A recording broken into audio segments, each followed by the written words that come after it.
Hey there, Dave Paulides, CanAm Missing Project YouTube page, a copyrighted edition, and it's Wednesday. And welcome everybody. Yeah, we're going to try doing this for a while to see if we can fit in two every week. If we can't, and we have to pull back, it's just because we're overwhelmed like we are still. A couple things. Got a ton of emails this week about people who are unsubscribed. I don't know how it's going on or why it's happening, but many of you who subscribe to this channel are getting unsubscribed somehow. And it happens way too often. I mean, I'm getting hundreds a week. The other issue is that Mr. Paulides, people that have come over, very, very grateful. Glad to have you. Welcome aboard. But there's even something suspicious about that. Nothing about what he's doing or what you're doing, but about the analytics. And let me explain this to you. Mr. Paulides has 1.5 million subscribers. It's a huge number. And when I first met him, I had 202,000. And then people started to come over. As of today, we have 224,000. So about 22,000 people have come over. He gets about 600,000 watching every one of his YouTube posts. And that's in just 4 or 5 days. Yet we only have, in pushing 2 weeks hard on this, we've only had 22,000 people come over. So even if you took it that, let's just say 10% of the people found that this topic was interesting, and I know we knew that they already did because they liked his broadcasts about my stories, but we couldn't even get 10% to come over. And I think the general agreement on our team is that that's impossible. There's something else going on. And like I said before, we've had people, consultants come in and look at it and say, yeah, there's something really strange going on. So I don't know what, I don't know how to fix it. We'll just go slow pace, snail's pace, and cover it up. Cover as much as we can. And today I'm going to talk about an area that's often overlooked on missing people.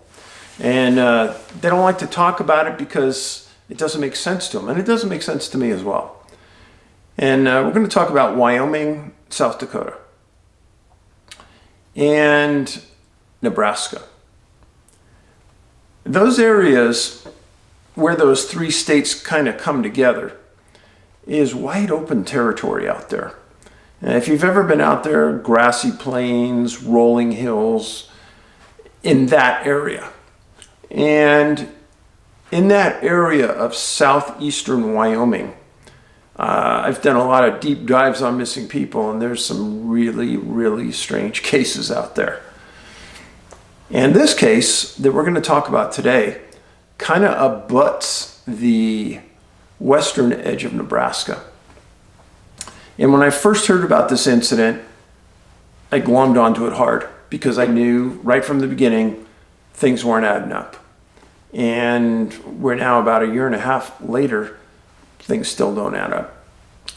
And I've read just about everything imaginable. I've listened to shows, I've listened to an interview with his mom, and I agree with everybody, it doesn't make any sense. It doesn't make any sense until you understand the missing 411 profile points. And when you look at that area of Wyoming, Nebraska, South Dakota, again, if the person's going to disappear, where are they going to go? Now, in Missing 411, A Sobering Coincidence, I talked a lot about people who disappear in rural settings and end up in water. Now, water is predominant in many of these cases.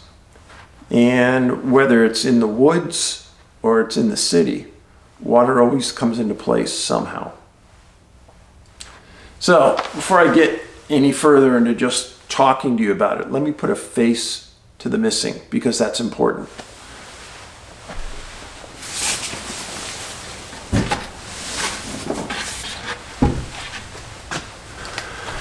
So Chance Engelbart He disappeared July 6th, 2019 in Gering, Nebraska, Gering. And Chance was a really, really good guy. And he was born in Edgemont, Nebraska, cowboy territory. He lived in Moorcroft. He was an athlete and played football. He was even tougher than football players. That guy liked to bull ride. And he won a full ride scholarship to Cheyenne for his bull riding for college. I mean, he's way tougher than I am. I mean, to do that, I don't think there's a tougher sport. So I admire how tough this kid was. And he was recently married, had a young son. Super proud of the boy. He worked for a long time in coal mines. And then the coal mine he was working at went bankrupt. They had to close. He was laid off. And then not far before this incident, he got a job at a propane company. And he had a super hard work ethic. He was nobody who was going to live off of anyone. And he would outwork anybody. That's the kind of mental attitude he had. He's the first guy up in the morning, outwork everyone. And friends said he liked to drink, wouldn't do drugs. Well, on the day he disappeared, he was golfing with his father and brother-in-law. And something happened during that day that caused an argument. And the argument carried over when they went to their in-laws' house, and he met with his wife and he had his baby. Well, the wife and the baby went in the house and Chance disappeared, kind of in the middle of the argument. And people said that Chance wasn't the kind of guy that liked to be in other people's faces. He'd walk away from arguments and violence and just wasn't that way. So he was seen walking north on 10th Street in Scottsbluff. Scottsbluff and Gering are essentially one city that's straddled by the North Platte River. Now, he talked to his wife, he talked to some friends while he was walking, just calmly walking away, and he was trying to get a ride home. And he called one buddy, and he said, "Hey, can you come get me?" Well, his friend was about 2 hours away. And so his friend got off the phone with Chance and called Chance's mom and said, "Hey, can you get him? Because it's 4th of July weekend. We're on the other side of the state almost." And mom tried calling, dad tried calling. He wouldn't pick up for them. He was mad. But he was last seen at an area of 10th and Martha. Now, this is important.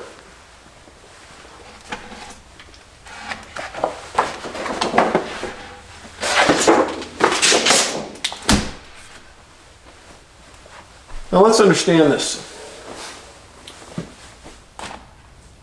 This is Colorado. This is Nebraska. This is Wyoming. Here's the three-way intersection for the three states. Scottsbluff and Gering are right off the border. Here's Cheyenne, Wyoming right here. I've been in this area many times, and there's nothing out there. It's like rolling grass, fields, sea forever. But there's a lot of strangeness in this area, and I can't explain it. But there's a lot of people that go missing. Chance is one. So, yeah, you understand the general area we're talking about.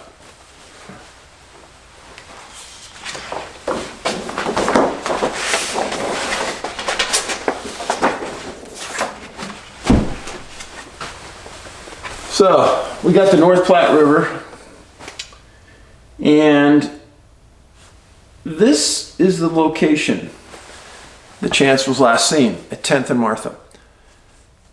I've talked to you guys a lot about the importance of maps. I learned about them when I was a policeman. I've carried it through a lot of my research. When I was doing my master's degree thesis, I used a lot of maps. And when it got reviewed, I got high reviews because people said, hey, nobody ever uses these. Well, there's a reason. And if I didn't map where Chance was last seen, it wouldn't click with me what's going on. So he's last seen in front of a roofing company at 10th and Martha because there's a camera on the building. I put the map up and I looked to see where he was. And it's the only location in the entire area where Chance is covered on 3 sides by water. You got water here, you got water here, you got water here. And that's the last place he was ever seen. Bizarre. Now, his mom said that they emptied all the canals in the area and they emptied different dams and things and thinking that they would find the body. And the thought along those lines was at 9:15 that night, there was a massive thunderstorm that came into Scottsbluff and Gering. So bad, it damaged parts of the city with hail. Now, why is this important? I've told you before that weather plays a key role in many of the missing persons cases. And in many of those cases, it's thunderstorm related. Now, thunderstorms are unusual beasts in and of themselves. And if you really look into the science behind it, it's fascinating. Look about how hail is made and how hail grows in size, because that's essentially what happens. It gets up and down in the atmosphere and it keeps getting water on it and ice on it and it keeps growing. But then besides that, lightning. And how does our atmosphere produce lightning? I'm not going to tell you. I'll have you look it up. But back to Chance. So the next morning when people have tried calling him and he's not showing up and they can't find him, they're driving around town, they report him as a missing persons to the local police department. And they start searching. And they searched hard for Chance. They brought in canines, some cadaver dogs, didn't pick up a scent. Obviously, water is all over this area. Weather, key point to at the time he disappeared. In fact, he was last spoke to on the phone just prior to the thunderstorm coming in. So with the canals drained, canines not picking up a scent, weather, water, and last thing, do you know what nationality or heritage comes into play with Engelbert, his last name? It's German. So my first gut instinct would tell me that Chance would probably be in the water around here.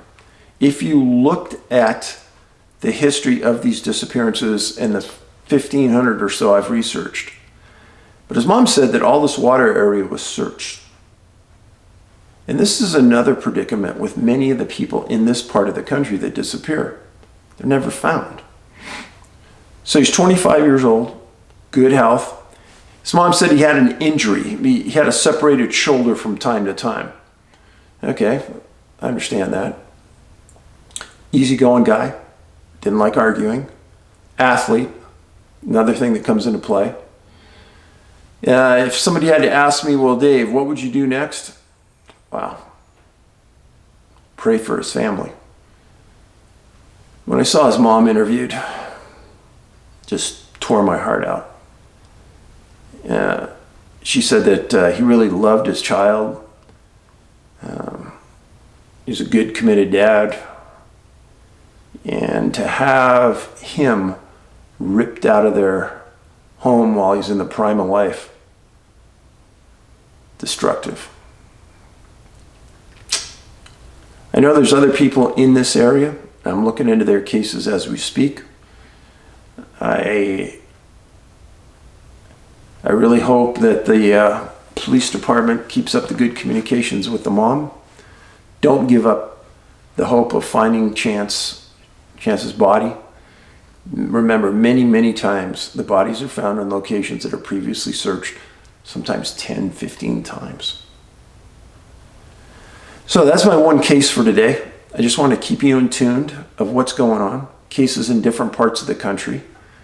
I love hearing from you guys. Send me an email at missing411@yahoo.com. Please keep it to a short paragraph or two max. And I have been getting back to almost everybody. And boy, you know, like I've said a million times before, we're a village out there. We've got to look out for each other. If you're new from other sites and you comment on a video, the rules are you keep it polite and you don't call out other people by names, don't say rude things, and we want to keep this community moving. We want the ideas to flow. And thank you again for watching.